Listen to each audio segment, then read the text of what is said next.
रीमा आज भी उस रात को भूल नहीं पाई। उसकी आवाज़ आज भी काँप जाती है जब वह उस सफ़र के बारे में बताती है।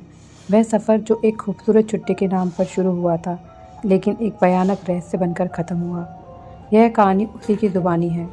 वह बताती है, मेरा नाम रीमा है और यह कहानी मेरे बॉयफ्रेंड आर्यन की है, जो अब इस दुनिया में नहीं है।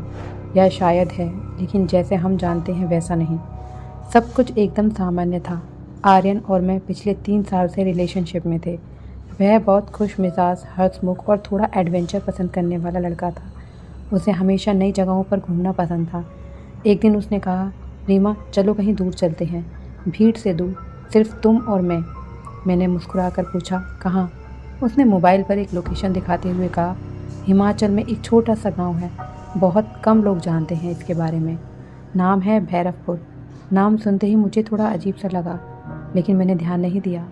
हम दोनों अपनी कार से निकल पड़े। रास्ते में हंसी मजाक, गाने और ढेर सारी बातें। सब कुछ किसी फिल्म जैसा लग रहा था। हम दोनों अपनी कार से निकल पड़े। रास्ते में हंसी मजाक, गाने और ढेर सारी बातें। सब कुछ किसी फिल्म जैसा लग रहा था। जैसे जैसे हम पहाड़ों की तरफ बढ़ रहे थे, मौसम ठंडा और रास्ते सुनसान होते जा रहे थे। शाम होते होते हम उस गांव के पास पहुंच गए, लेकिन जैसे ही हमने भैरवपुर का बोर्ड देखा, मुझे एक अजीब सी घबराहट होने लगी। आर्यन, कुछ अजीब नहीं लग रहा तुम्हें? मैंने धीरे से पूछा। आर्यन बोला, अरे पागल, ये बस तुम्हारा वहम है। वह हंसते हुए बोला, गांव में बहुत कम लोग थे। घर पुराने और जर्जर लग रहे थे। ऐसा लग रहा था जैसे कोई यहाँ रहना ही नहीं चाहता। हमने एक बूढ़े आदमी से पूछा, यहाँ रुकने के लिए कोई जगह मिलेगी? वह हमें घूरने लगा। उसकी आंखों में डर साफ दिखाई दे रहा था। तुम लोग यहाँ क्यों आए हो? उसने भारी आवाज़ में पूछा। आर्यन ने हंसते हुए कहा, घूमने आए हैं अंकल। बूढ़ा आदमी धीरे से बोला, यह जगह घूमने की नहीं है। यहाँ रात नहीं बितानी चाहिए। उसकी बात सुनकर मेरे रोंगटे खड़े हो गए, लेकिन आर्यन ने उसकी बात को नज़रअंदाज कर दिया। हमें एक पुराना गेस्ट हाउस मिला। वहाँ कोई स्टाफ नहीं था, बस एक कमरा खुला हुआ था। अंदर धूल जमी थी, दीवारों पर अजीब निशान बने थे। यह ठीक है, आर्यन ने कहा। क्या? रीमा घबरा गई। रिलैक्स, एक रात की तो बात है, उसने मेरा हाथ पकड़कर कहा। रात होते ही अजीब घटनाएं शुरू हो गई। पहले खिड़की अपने आप खुल गई, फिर दरवाजे पर किसी के चलने की आवाज़ आने लगी। मैं डर कर बोली, आर्यन, कोई बाहर है। आर्यन ने दरवाज़ा खोला, लेकिन बाहर कोई नहीं था। तभी अचानक पीछे से एक आवाज़ आई, यहाँ से चले जाओ। हम दोनों ने एक दूसरे को देखा। कमरे में कोई तीसरा नहीं था। उस रात के बाद आर्यन थोड़ा अजीब व्यवहार करने लगा। वह बार बार कहता, रीमा, यहाँ कुछ है जो मुझे बुला रहा है। मैं डर गई। पूछा, क्या मतलब? मुझे लगता है मैं यहाँ पहले भी आया हूँ, उसने धीमी आवाज़ में कहा। अगले दिन मैं अकेले बूढ़े आदमी के पास गई। मैंने उससे सब कुछ बताया। वह कुछ देर चुप रहा, फिर बोला, इस गांव में एक श्राप है। सालों पहले यहाँ एक लड़का अपनी प्रेमिका के साथ आया था, लेकिन वह लड़का गायब हो गया और लड़की पागल हो गई।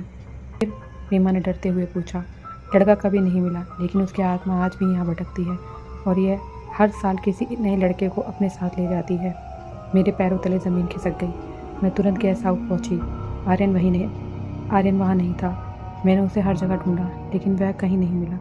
तभी मुझे जंगल की तरफ उसकी आवाज़ सुनाई दी, रीमा, इधर आओ। मैं डरते हुए जंगल में गई। वहाँ मैंने जो देखा वह आज तक नहीं भूल पाई। आर्यन खड़ा था, लेकिन उसकी आंखें काली हो चुकी थी। चेहरा सफ़ेद और मुस्कुरा रहा था, एक डरावनी मुस्कान। तुम आ गई, उसने कहा। आर्यन ने, क्या हो रहा है आर्यन, ये क्या हो रहा है? मैं रोने लगी। मैं नहीं जा सकता, अब मैं भी उन्हीं में से एक हूँ, उसने धीमी आवाज़ में कहा। तभी उसके पीछे कई परछाई दिखने लगी। वे सब लोग थे जो पहले यहाँ गायब हो चुके थे।